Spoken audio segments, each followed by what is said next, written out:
మనం వేసుకునే బట్టలు కూడా కొన్ని సింబల్స్ ఉంటాయి, అపవాదికి సంబంధించిన సింబల్స్. మనం అజ్ఞానంగా, ఇగ్నరెంట్ గా, లేకపోతే ఇన్నసెంట్ గా అవి వేసుకుంటూ ఉంటాం. కానీ it is like you're inviting the spirits, you're inviting the unwanted dark spirits.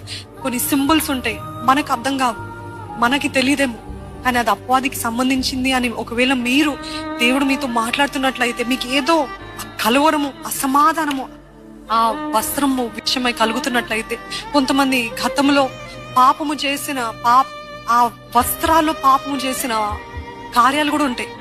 అప్పుడు ఆ వస్త్రాన్ని తీసి డిస్కార్డ్ చేసేయండి. ఎందుకంటే అంటే వాష్ చేస్తే అయిపోయింది.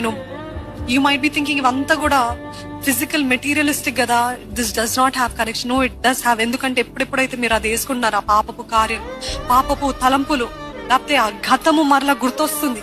Do not have anything to do with your past. గతంకి సంబంధించింది ఏది కూడా మనకు అవసరం లేదండి. Be very careful. పాపానికి సంబంధించిన బుక్స్, మూవీస్, ఆబ్జెక్ట్స్, అదే రీతిగా బట్టలు పాపపు వేర్లతో పాటు పెరికివేయాలని ఆయన వాక్యం తెలియజేస్తుంది. What is it that is blocking God's presence in your life? నిజంగా శాపాన్ని ఆహ్వానించేది, దేవుని ఆశీర్వాదాన్ని అడ్డగించే కార్యాలు, క్రియలు, వస్తువులు, తలంపులు ఏమున్నాయి మన దగ్గర? మనం పరీక్షించుకోవాలి, చూసుకోవాలి.